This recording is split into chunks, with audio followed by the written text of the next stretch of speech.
नमस्कार। आज कबीर पर कुछ बातें कहने का मौका मिला है और एकदम अलग परिप्रेक्ष्य है जिसमें कबीर पर मुझे कुछ बातें कहनी है आपसे। यूँ तो कबीर को पढ़ने पढ़ाने का सिलसिला बहुत पुराना है।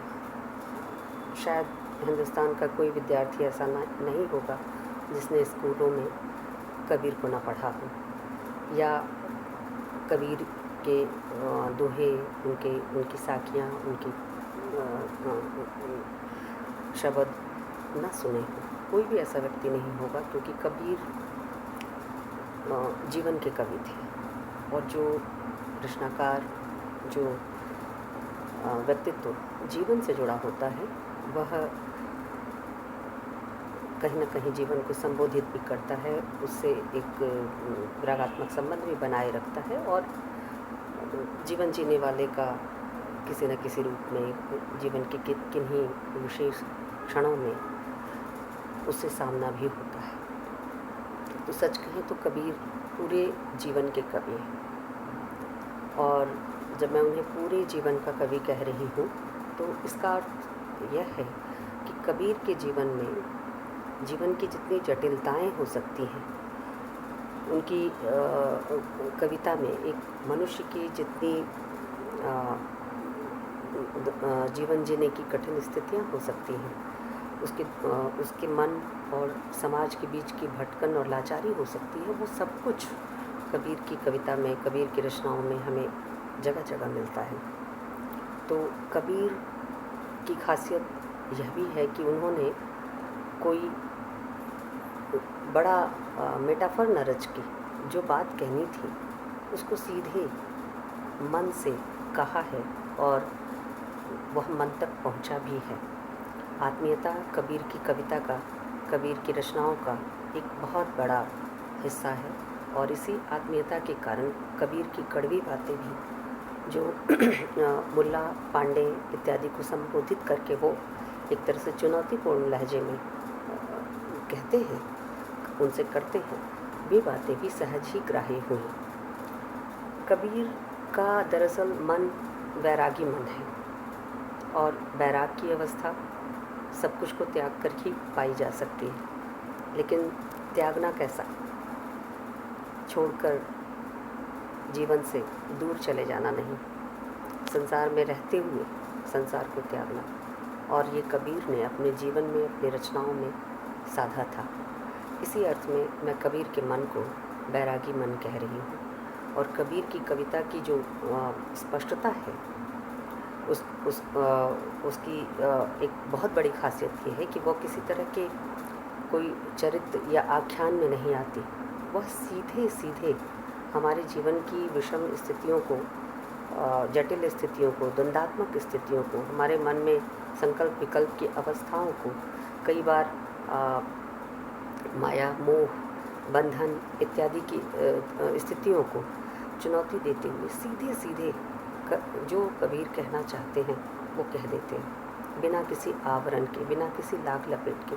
तो उनकी वाणी जितनी खरी खरी है, शायद यह खरापन बहुत कम कवियों में है जो भक्तिकाल के हैं। क्योंकि जब आप किसी आख्यान या किसी कथानक का सहारा लेते हैं तो बहुत सारी चीज़ें बहुत प्रतीकात्मक और काव्यात्मक ढंग से आप कह लेते हैं और समझने वाला उसे समझ सकता है या नहीं भी समझ सकता है। उसमें बहुत सारी गुंजाइशें, संभावनाएं आप छोड़ देते हैं। लेकिन जब आप सीधे संबोधित करते हैं, जैसा कि कबीर ने किया है, तो उस सीधे संबोधन में किसी दुविधा के लिए जगह नहीं है। कबीर जो कुछ कहना चाहते हैं वो बहुत स्पष्ट रूप से जिसको कह रहे हैं उस तक पहुंचता भी है और दूसरे लोगों को समझ में भी आता है कि कबीर दरअसल कहना क्या चाहते हैं। तो कबीर को समझने के लिए और कबीर को पढ़ते हुए आम तौर पर आलोचकों ने कबीर की जो एक तरह से कमी बताई, उनकी रचनाओं की कमी बताई, मेरी निगाह में वो उनकी सबसे बड़ी खासियत है, स्पष्टवादिता। मुझे कबीर की जो चीज़ सबसे ज़्यादा पसंद है वह उनकी स्पष्टवादिता ही है। एक खरा व्यक्ति स्पष्ट ही होता है, उसके पास लाग लपेट नहीं होते। वह सीधे कहने में विश्वास करता है और जो कहता है उसकी पूरी जवाबदेही उसकी होती है। वो किसी अन्य के सहारे, किसी रूपक, प्रतीक या आख्यान के सहारे कोई बात नहीं कहता कि जो वो कहना चाह रहा है वो कथा के अंत में जाकर आप पकड़ पाएँ कि दरअसल मोरल ऑफ द स्टोरी क्या है। कबीर को जो कुछ कहना है बिल्कुल साफ है। पहली पंक्ति से आप समझ सकते हैं कि कबीर क्या कहना चाहते हैं। और इन्हीं अर्थों में कबीर का जो कुछ कहा है वो आँखें देखी है, अनुभव परक है, भाव परक है। अनुभव और आत्मीयता कबीर की कविता और वाणी की बहुत बड़ी विशेषता है। दूसरी चीज़ जो मुझे कबीर की प्रभावित करती है वह उनका काया पर जोर देना। भौतिक काया कबीर के लिए महत्वपूर्ण है। आमतौर पर भक्ति काल में शरीर को नश्वर माना गया है। जो भक्ति का दर्शन है वहाँ शरीर नश्वर है, लेकिन इस नश्वर शरीर से ही सभी कार्य सधते हैं और ये शरीर इतना गैर महत्वपूर्ण नहीं है। भौतिक काया कबीर के लिए महत्वपूर्ण है। कबीर की कविताओं का पाठ जिस तरह से किया गया है, मैं वैसे पाठ करने के पक्ष में नहीं हूँ। कबीर के यहाँ कबीर की माया और कबीर की काया, ये दोनों पक्ष जिस तरह से कबीर के यहाँ विवेचित हुए हैं वो बेहद महत्वपूर्ण है और नई तरह की विवेचना की मांग करते हैं। पुरानी जो पारंपरिक विवेचना है वो कबीर की व्याख्या करते समय अक्सर कबीर का यह जो माया वाला पक्ष है और कबीर का जो काया वाला पक्ष है, दोनों में एक तरह की नश्वरता, पाप बोध और न जाने क्या क्या चीज़ें जोड़कर उसे खारिज करता है और इस एक तरह से इस चीज़ को इस्टेब्लिश कर देता है कि कबीर जो है वो देह को बेफजूल का मानते थे। दरअसल ऐसा है नहीं। कबीर के लिए देह साधन है और जो चीज़ बेफजूल है, जो चीज़ गैर ज़रूरी है, वो देह नहीं है।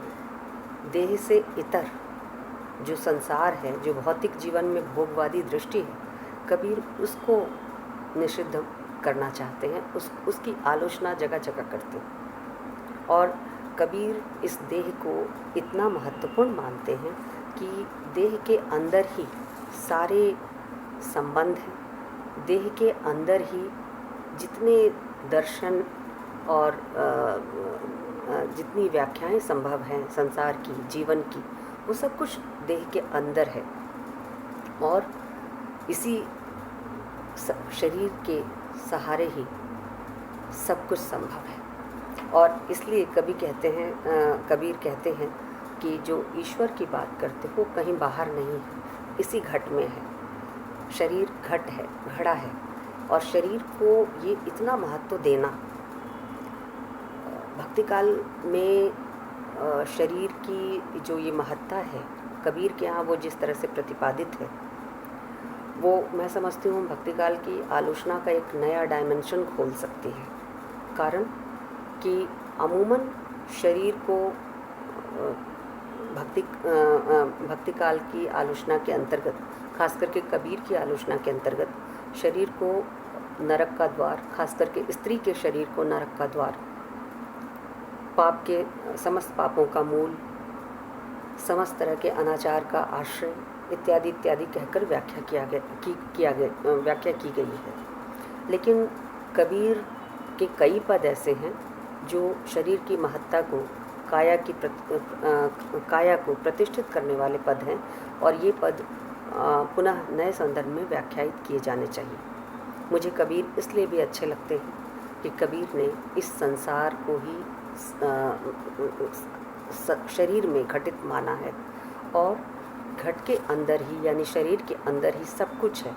जितने तुम बाहरी प्रलोभन बता रहे हो, मृत्यु के बाद के जितने आश्वासन दे रहे हो, स्वर्ग नरक का द्वार दिखा रहे हो, दरअसल वो कुछ और नहीं, शरीर के भीतर ही है। शरीर से बाहर जब आप काया का त्याग कर देते हैं तो फिर कुछ नहीं बचता, न ये संसार बचता है, न इस संसार के बाहर का कोई और संसार बचता है।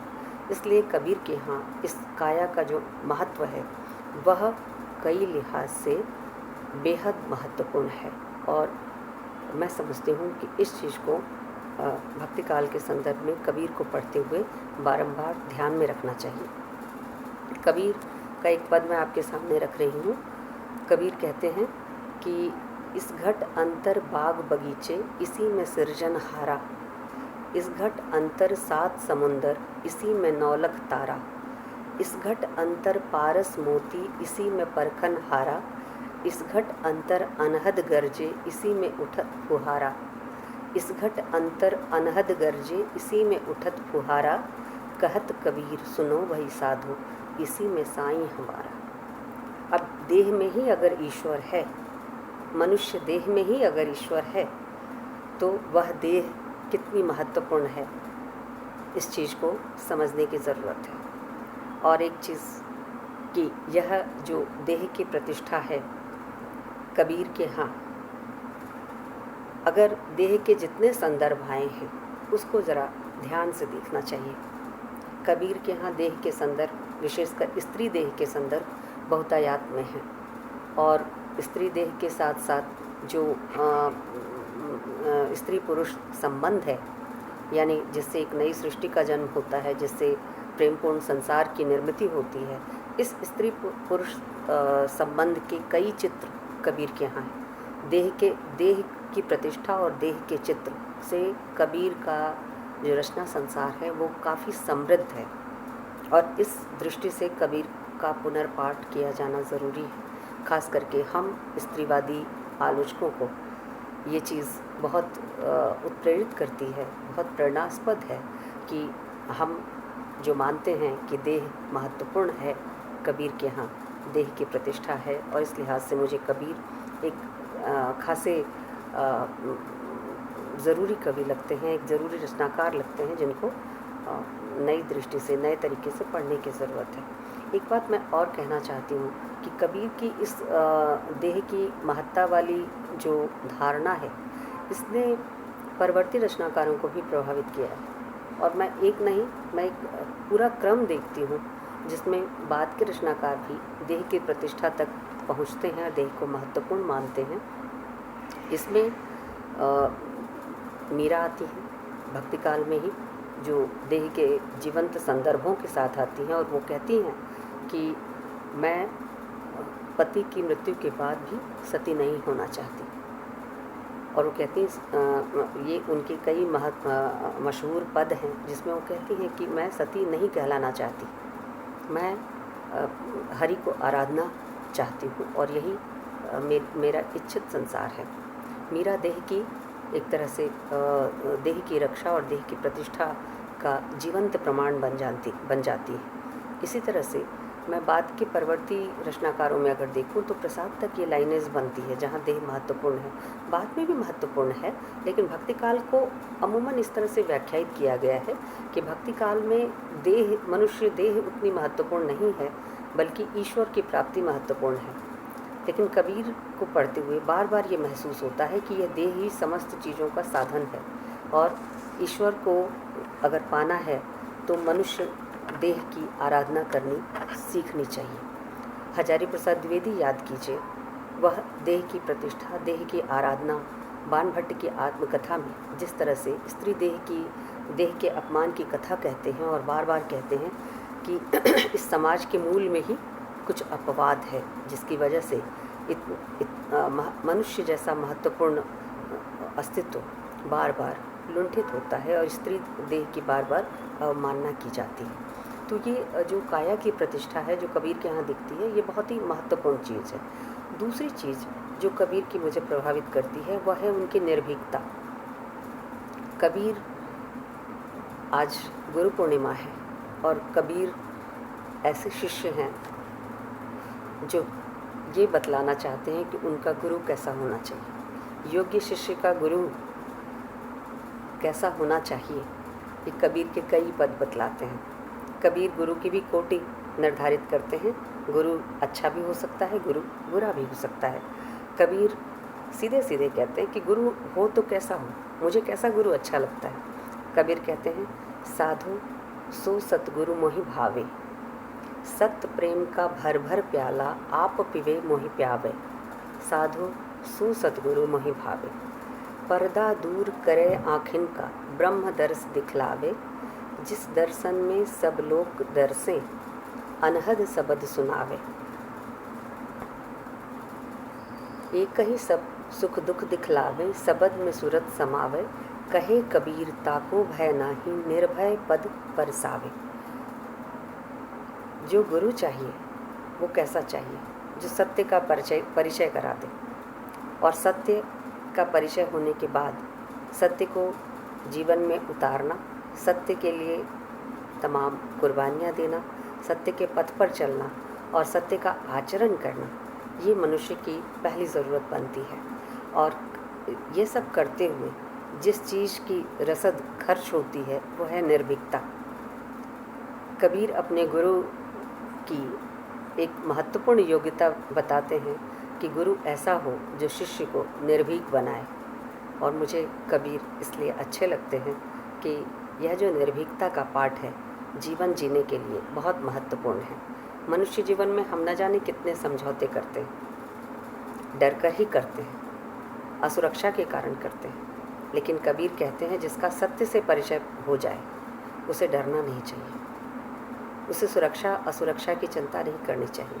सत्य का आचरण ही उसकी सुरक्षा है और इसके लिए जितना संभव हो उसे निर्भीक होना चाहिए। ये महत्वपूर्ण चीज़ है और कबीर को पसंद करने का मेरा यह तीसरा पैमाना है।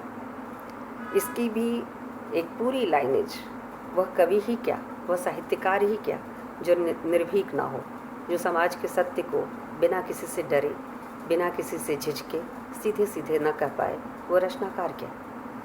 इसकी भी पूरी परंपरा मिलती है। रविंद्रनाथ जब कहते हैं उच्च जेथा सिर भय जेथा नाई, यानी जहाँ सिर उन्नत हो और भय जहाँ ना हो, इसका आह्वान जब रविंद्रनाथ करते हैं, या हजारी प्रसाद द्विवेदी जब कहते हैं कि डरना किसी से नहीं, वेद से भी नहीं, लोक से भी नहीं और गुरु से भी नहीं। तो यह जो निडरता का पाठ है ये कौन पढ़ाता है? यह पाठ गुरु पढ़ाता है। और गुरु हो तो ऐसा जो सत्य और निडरता का अमर मंत्र अपने शिष्य को सौंप सके। मुझे कबीर में ये चीज़ बेहद पसंद है। अगर हम इसका रत्ती भर भी आचरण अपने जीवन में कर लें तो कबीर से बहुत कुछ सीखा ऐसा मानने के अधिकारी हो सकेंगे। एक और महत्वपूर्ण बात कि कबीर के संदर्भ में जो चीज़ मुझे प्रभावित करती है वह प्रेम की तीव्रता है। कबीर की कविता विरक्ति की नहीं, आसक्ति की कविता है। बहुत आसक्त भाव से कबीर अपने प्रिय के प्रति अपने प्रेम का निवेदन करते हैं। आमतौर पर कबीर की कविता को विरक्ति की कविता की तरह पढ़ा गया है, लेकिन जिन प्रसंगों के साथ कबीर अपने प्रिय को याद करते हैं वो कहीं से भी विरक्ति का रंच मात्र एहसास नहीं देती। वो गंभीर आसक्ति की कविता है और उतनी ही तीव्रता, जहाँ मिलन की जितनी तीव्रता है, प्रिय को प्राप्त करके आनंद की जितनी तीव्रता है, जो कबीर में तरह तरह से स्त्री पुरुष संबंधों के जरिए व्यक्त हुई है, विरह की तीव्रता भी उतनी ही ज़्यादा है। जाहिर है जिससे बहुत प्रेम होगा उसका अलगाव भी आपको खटकेगा। कबीर के यहाँ ये दोनों चीज़ें हैं। और कबीर कई बार जब अपने प्रिय को याद करते हैं तो उसी मिलन और विरह की तीव्रता के साथ याद करते हैं। विरह की अनंत कथा है कबीर के यहाँ, मिलन के भी अनेक संदर्भ हैं और कबीर के कई ऐसे दोहे हैं जो कबीर के मन की इस स्थिति को दर्शाते हैं कि जिससे प्रेम करते हैं उसका विरह कितना पीड़ादायक होता है। और कबीर कहते हैं आँखड़ियाँ झाई पड़ी पंथ निहार निहार, जी भड़ियाँ छाला पड़ा नाम पुकार पुकार। और नैना अंतर आव तू नैना हों झम्पेम, ना मैं देखूं और ना तुझे देखन दे। तो ये जो आसक्ति और विरह का चित्र है जो कबीर के यहाँ है, ये जीवन से अनुराग का भी चित्र है। घर में रहते हुए कबीर के यहाँ घर का संदर्भ इतना आया है कि ये घर ही हर चीज़ का साधन है, यानी घर में रहते हुए ही सब कुछ किया जा सकता है। घर से भागने की ज़रूरत नहीं है, जोगी होने की ज़रूरत नहीं है, सन्यासी होने की ज़रूरत नहीं है। अगर हम जीवन में कुछ हासिल करना चाहते हैं तो घर के अंदर रहकर भी कर सकते हैं। और कबीर के यहाँ ये प्रसंग बहुत बार आया है, बहुत बार।